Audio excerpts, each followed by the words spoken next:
Hola nuevamente. El video de hoy quiero ponerle el nombre de ¿y cómo van a dejar morir a la niña? Recientemente estaba en una casa donde una señora de pasados 50 años, un antecedente de un deterioro neurocognitivo entre moderado y severo, lo cual significaba que no tenía la capacidad de desempeñarse en el colegio, llegó hasta segundo de primaria y no le dio para más. Pero en su domicilio, en compañía de su papá, su mamá, sus hermanos, podía desempeñar muchas de las actividades que habitualmente hacemos en la casa, que no requieren de mucha elaboración cognitiva y que no requieren mucho juicio, mucho raciocinio, pero le permiten ser a ella útil, activa, funcionar y sentirse útil. Sin embargo, hace algunos meses inició con un dolor abdominal y un dolor en la pelvis, y le hicieron unos exámenes y, oh sorpresa, tenía un tumor en el útero. Todo comenzó porque uno de los cirujanos, específicamente el ginecólogo, dijo: pues estudiemos a ver qué es eso y según lo que nos resulte, intentemos tratar esa situación. Lo estudiaron, vio que tenía un tumor maligno de un gran tamaño en el útero y concluyeron ellos y la familia que sería una buena alternativa operarla. Así la enfermedad, al estar tan avanzada, o al tener un tumor de un tamaño tan grande, más los demás exámenes que se han encontrado, el riesgo de que el tumor volviera a crecer y que apareciera con nuevos tumores era muy alto. Pero se la jugaron y operaron a la muchacha, o a la niña, para las hermanas y para el papá y la mamá. Estuvo unos días hospitalizados, unos días muy complicados para ella, porque como una niña, tal cual como ella se comporta, estar lejos del papá no es fácil. Tenía los papás, o tiene los papás, que son dos adultos mayores por encima de los 80 años, a los cuales restringen el ingreso en la institución por los riesgos tan altos de infección y todo lo demás. Entonces no podía ver a sus papás, lloraba permanentemente porque quería irse para su casa a ver a sus papás. Sus papás, y específicamente su mamá, lloraban con frecuencia porque no podía ver a su niña y estaba hospitalizada y nunca había salido de la casa, a no ser de que fuera con el papá o con alguno de los hermanos, y siempre que tenía una salida larga siempre estaba acompañado de sus dos padres. Además de la angustia de estar lejos de su casa, de estar en un sitio ajeno, un sitio desconocido, la angustia de que permanentemente están entrando a su habitación múltiples personas que no tienen nada que ver con ella, que no son ni familiares, que no son allegados, que no son conocidos, que son todo el personal que pertenece a la clínica, entre médicos, enfermería, auxiliares de enfermería, psicología, trabajo social, servicio de alimentación, oficios generales, que para ella era asustador porque es un montón de gente ajena y un montón de gente extraña que no conocía, cuando siempre ha estado en una burbuja al cuidado de su papá y su mamá, y que no había estado sola o con una percepción de soledad tan impresionante como tenía en este momento. Y a eso hay que sumarle el que hay que hacerle exámenes venosos permanentemente, llevarlo a una radiografía allí, a una ecografía allí, un examen de esto, un examen de aquello, los medicamentos por la vena, los medicamentos para controlar un síntoma, para controlar otra cosa, que le generaban gran angustia a la muchacha. Por fortuna logró salir de la clínica, pasaron algunas semanas y, oh sorpresa, lo que era esperable y entendía la familia que iba a suceder, el tumor volvió a reaparecer. Reapareció un tumor de crecimiento muy rápido que se extendió no solo a la pelvis, se extendió a la pelvis, a los ganglios de la pelvis, a los ganglios del abdomen, lo cual hacía que la enfermedad fuera, desde un principio que se sospechaba que no era curable, ahora sí era claro que no era curable. Y se le venía una quimioterapia, más las múltiples complicaciones que se pudieron presentar. Posterior a esta primera cirugía, hizo una obstrucción de la entrada de la vejiga por el tamaño del tumor, que requirió que le pusieran un par de sondas en la parte de atrás, a la altura de los riñones, para poder eliminar y que no hiciera una insuficiencia renal que la conduciera a una diálisis o, en su defecto, a una falla del riñón y una muerte por una falla del riñón. Varias infecciones urinarias que requirieron varias hospitalizaciones, más todo lo que ya les había contado de el ir, el venir, el estar hospitalizada, la gente que no conoce, el que haga los exámenes para una cosa, el examen para la otra. Lo cual fue para la muchacha un suplicio, un tormento y una gran angustia. Lo importante acá no es si la medicina tiene las herramientas para tratar a esta muchacha o esta niña, como dicen sus hermanas. Lo importante acá es que nadie se tomó la tarea de preguntarle a esta niña qué quería de la vida. Y si la forma de vida que estaba llevando y a lo que había sido expuesta en las últimas semanas era la forma de vida que estaba para ella siendo aceptable, tolerable y comprensible dentro de su capacidad de comprensión, que tenía alguna limitación. Pero el temor a cómo van a dejar morir a la niña fue el que expuso a la familia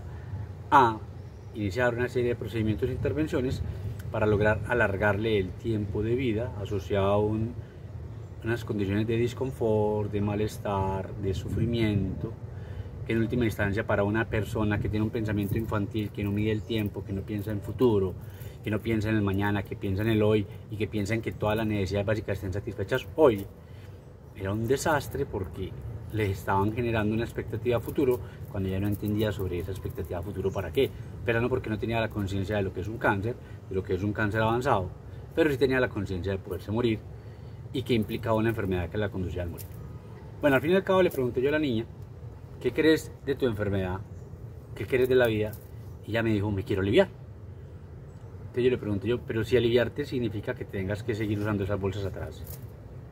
¿Qué opinas de eso? Y me dijo, yo quiero que me las quiten, es que eso me fastidia, eso me estorba, eso me duele. Bueno, pero si además de eso fuera necesario hospitalizarte para hacerte alguna otra intervención, ¿qué quisieras decir? Yo no quiero más clínica, a mí me da susto, yo no quiero que me lleven donde el médico, yo no quiero que me hagan mal médico, yo no quiero que me chusen, yo no quiero que me hagan más exámenes, yo no quiero que me hagan más cosas. Tal cual, una niña. Por eso hablo de la niña. Y el problema no es si la niña tiene la capacidad de comprensión o no, si la familia quiere o no. Es que olvidamos algo. Es que el futuro no está asegurado. Es una condición completamente incierta, una incertidumbre permanente. Y que partiendo de esa gran incertidumbre empezamos a jugar con ese futuro, con esas expectativas para nosotros desde la medicina, pero que no necesariamente son expectativas de vida para el otro que está padeciendo una enfermedad compleja y que lo estamos exponiendo a una realidad compleja. En conclusión, la familia, después de haber visto todo lo que había pasado con la niña, llegó a la gran conclusión de que no la iban a sacar más de la casa porque ella no quería, de que no la iban a exponer a más medicina que intentara enlentecer el proceso de enfermedad, porque no le iba a agregar más bienestar, más tranquilidad, más confort, sino más malestar, más inquietud, más desasosiego, más angustia, más sufrimiento, y que iban a intentar entender que así la niña de 50 y algo de años fuera una niña, también era prudente permitirle dejar morir. Y empezaron a ver en retrospectiva, que ya no es el ideal, pero empezaron a ver en retrospectiva, y otra de las conclusiones a la cual llegaron era, no lograron nada diferente a más tiempo, no lograron nada diferente a más disconfort, a más malestar, a más angustia. Y que en este tipo de enfermedades, cuando las tratamos, y que no son curables, pero si la persona está consciente de eso y quiere exponerse a una medicina paliativa, no sintomática solamente, que es el manejo eminentemente paliativo, sino una medicina paliativa desde cada una de las especialidades, en este caso ginecología, oncológica y oncología. Y ese otro lo entiende y quiere exponerse a los riesgos de los tratamientos, de los abordajes, de los manejos, de las intervenciones, bien está. Pero cuando esa persona no tiene conciencia de esa realidad, y lo que estamos intentando es asegurar algo para el profesional y para la familia, justificado en la persona que realmente no lo está justificando, perdemos el norte. La familia entendió que lo más prudente habría sido dejar que ese cáncer en un principio avanzara y asegurar control de síntomas, que el tratamiento inicial lo único que hizo fue postergar, no los evitó, que cuando ella hizo una obstrucción de las dos vías urinarias, una falla renal sería un proceso rápido, tranquilo, que la adormecería, que la desconectaría de la realidad y no le permitiría exponerse a lo que es el cáncer en toda su magnificencia. Que cada una de las múltiples infecciones urinarias que trataron, lo único que le agregaron fue un poco más de tiempo, pero que si en algún momento se hubiese definido no tratar, habría sido una salida muy rápida por una sepsis urinaria que habría conducido a esta niña a la muerte de una manera tranquila, controlada de los síntomas, en paz y con una mayor calidad de vida a la que se le ha ofrecido hasta ahora. Por eso quiero invitarlos a que cada vez que vamos a tomar decisiones de fin de vida estemos ubicados en el futuro y en un futuro muy lejano. Intentemos ser más concretos y más cercanos al hoy y ver qué expectativas reales de hoy pueden ser cumplidas y cuáles no, y cómo estamos con nuestra realidad de vida, nuestra realidad de enfermedad, de envejecimiento y nuestra realidad mortal. y si estamos en paz con ella,